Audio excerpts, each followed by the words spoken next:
अब मैं चाहूँगा कि ध्यानंजन रोनियार जी दो शब्द हमारे हेमोफीलिया भाइयों के लिए कहें और उनका हौसला बढ़ाएं। नीरज, आप सभी को सादर प्रणाम। एक बार हम सभी बोलेंगे प्रेम से, भारत माता की जय, भारत माता की जय। देखिए, मतलब आपसे क्या बताऊं, हम लोग तो किताबों में पढ़ा करते थे हीमोफीलिया कोई बीमारी होती है। मतलब मुझे याद है कि मैं क्लास 5th या 6 में था, तो मैं पहली बार पढ़ा था कि हीमोफीलिया बहुत ही घातक, बहुत ही खतरनाक बीमारी है। सबसे पहले इसको डिटेक्ट किया गया था महारानी विक्टोरिया, जो एक परिवार था देश का जो था, उनके परिवार में इसको शाही बीमारी कहा जाता है, शाही डिजीज, किंग डिजीज या ऐसे कुछ करके कहा जाता है, जो कि सबसे पहले उस परिवार में पाया गया था। और ये समझिए कि उस समय का सबसे राजशाही परिवार, जो कि कहा जाता है उसके पास धन दौलत किसी चीज़ की कमी नहीं थी, वो चाहते तो कुछ भी 1 मिनट में खरीद सकते थे। लेकिन इस बीमारी का प्रभाव, इस बीमारी का कहा जाता है कि इतनी सीवियर कंडीशन हो जाती है, जब ब्लीडिंग होने लगती है, जब कट जाती है तो रुकती ही नहीं है। तो उस समय वो युग, उस समय का वो समय ऐसा था कि इतनी मॉडर्न टाइप की मशीनरीज, मॉडर्न टाइप के इतने मेडिसिन्स नहीं थे ताकि उनको रोक सका जाए या उसको कंट्रोल किया जाए। ऐसा हुआ कि एक समय में उसी बीमारी से पूरा परिवार ही खत्म हो गया।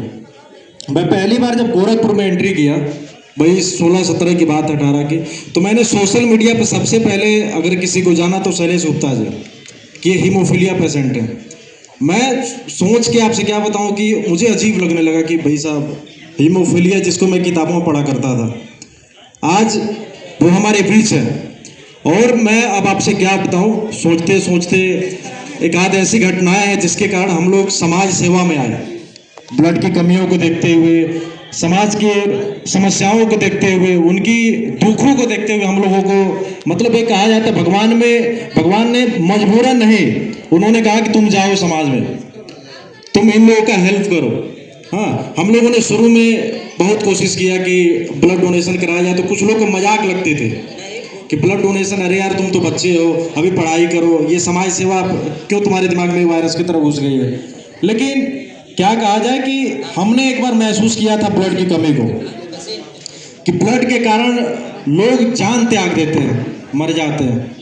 उनको जब न मिले समय से, जैसे पानी जो होता है शरीर के लिए बहुत ही आवश्यक होता है, वैसे ब्लड होती है आपकी बॉडी में ऑक्सीजन को ट्रांसपोर्ट करने के लिए, आपकी बॉडी के टेम्परेचर को मेंटेन करने के लिए, जितने ऑर्गन्स है सबको जिंदा रखने के लिए ब्लड की ये फ्यूल की तरह काम करता है। तो ब्लड कितना महत्वपूर्ण है ये आप हम सभी समझ सकते हैं, और जो इसमें पीड़ित है वो तो बहुत अच्छे से जानते हैं। तो इसलिए मैं इस मंच से यही कहना चाहूँगा कि जो पीड़ित है वो तो पीड़ित है, वो तो दुखी है। जो स्वस्थ व्यक्ति हैं उनको तो समाज के लिए रक्तदान तो करना ही करना चाहिए। हम लोग 3 महीने में हम लोग कर देते हैं, जैसे कोई ज़रूरतमंद आता है हम लोग कर देते हैं, एचडीपी डोनेशन कर देते हैं, जो प्लेटलेट डोनेशन होता है हम लोग करते रहते हैं। तो इससे क्या होता है कि आप तो स्वस्थ हैं ही। हम लोग विज्ञान में कहा जाता है कि जो आरबीसी का, जो ब्लड का जो आरबीसी होता है, उसकी जीवन काल 120 दिन का ही होता है। आप उसको डोनेशन कर दीजिए तो किसी का जान बचा सकते हैं, नहीं डोनेशन करेंगे प्लिया में जाके वो मर जाती है, खत्म हो जाती है, उसकी लाइफ साइकिल खत्म हो जाते हैं। आप देखते होंगे आपके बॉडी में अनेक प्रकार के फोड़े, फुंसी या कहीं कहीं से बिना मतलब की ब्लीडिंग होने लगती है। वो क्यों होती है?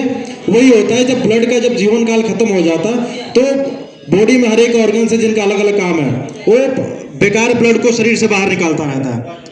तो आप क्या करते हैं, जब ब्लड डोनेशन कर देते हैं तो एक ब्लड डोनेशन, आपके 1 यूनिट ब्लड डोनेशन करने 350 ml, 350 ml, 400 ml जो हम लोग ब्लड डोनेशन करते हैं, 4 लोगों की जान बचती है उससे।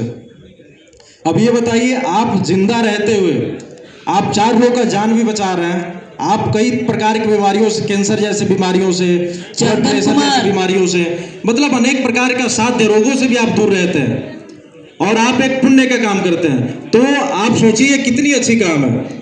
तो मैं इस मंच के माध्यम पुनः कहूंगा कि अगर आप स्वस्थ हैं तो रक्तदान करना चाहिए। और मैं शैलेश कितना धन्यवाद करूं, एक व्यक्ति जो ऐसी बीमारी, जो हम लोग कहते हैं ना कि अगर हम लोग को सर्दी, बुखार, ऐसे कुछ टाइप की बीमारियां हो जाती हैं, हम लोग घर में बैठ के आराम कर रहे होते हैं, मतलब आप समझिए उनको कहा जाता है इन लोग जैसे जो बीमारी है इनको ऐसे कहा जाता है कि आपको ऐसी जगह से बचना चाहिए जहाँ पे कटने फटने का डर हो, फिर भी ये इतना मेहनत करते हैं, समाज में रहते हैं, सबके बीच रहते हैं। मतलब ये सच में मतलब देवत्व वाली फीलिंग आती है, किसी ना कोई भगवान, एक भगवान का रूप है ये व्यक्ति जो समाज में रह के आप लोगों के लिए। एक बार की बात, अभी 10-20 दिन पहले की बात है, रात में अचानक मैं एग्जाम देने गया हुआ था, मैं एग्जाम सेंटर के अगल बगल ही रुका हुआ था, तो अचानक इनकी 11 साढ़े 11 बजे रात को फ़ोन आती है और एकदम घबराए हुए कि भैया प्रणाम। हम कहें भैया भैया नमस्कार, क्योंकि ऐसे तो हमारे उम्र में बड़े भैया हैं, वही हमारे बड़े भाई हैं, लेकिन एक हम लोग के बीच का प्यार स्नेह का रिश्ता, हम सोमबुज भैया को भैया कहते हैं, कुलदीप भाई को भैया कहते हैं, मतलब सब जितने लोग हैं, सुनील भैया को भैया कहते हैं हम लोग, वो भी हम लोग को भैया कहते हैं। तो इन्होंने कहा, तो हमको बताइए क्या बात है। तो भैया एक पेशेंट है सिटी हॉस्पिटल में, वो एकदम जानिए कि मौत और ज़िंदगी से जूझ रहा है। हमने कहा बताइए करना क्या है। उन्होंने कहा ब्लड की आवश्यकता है, क्रायो की आवश्यकता है, प्लेटलेट्स की भी शायद आवश्यकता है। हमने कहा अच्छा बिल्कुल कोशिश की जाए कि इस समय तो सभी लोग सो गए होंगे, हम ब्लड बैंक में कॉल करते हैं। ब्लड बैंक में कॉल किया गया तो संजोग से कॉल नहीं उठा, थोड़ा रात हो चुका था। तो बात करते करते करते करते मैंने ग्रुप में डाला, तो सोमबुज भाई ने उस मैसेज को देखा, तो उन्होंने कहा कि अगर पेशेंट अगर जेन्युइन हो जरूर हेल्प की जाएगी। तो हम लोगों ने मिल के लगभग 2-2:30 बजे रात्रि तक, क्यों शैलेश भैया, 2-2:30 बजे रात्रि तक हम लोगों ने कोशिश करके उस पेशेंट के लिए ब्लड, FFP जो IDP होती है उसको, क्रायो को अवेलेबल करा के हम लोग फिर से चैन का सांस लेके सोए। हाँ, तो ये समझिए कि ये भाई साहब अपने घर की सभी चीज़ों को देख के अपने शरीर को भी, मतलब एक कहा जाता है कि पेशेंट हैं, वो रोगी होते हुए भी आप लोग के लिए 2-2:30 बजे तक जगे हैं। तो आप ही ऐसा महसूस कराए कि हम आपके साथ हैं, इनके कदमों से कदम मिला के चलिए, इनके साथ रहिए। मैं अपने वाणी को यही विराम देता हूँ। सादर प्रणाम आप सभी को।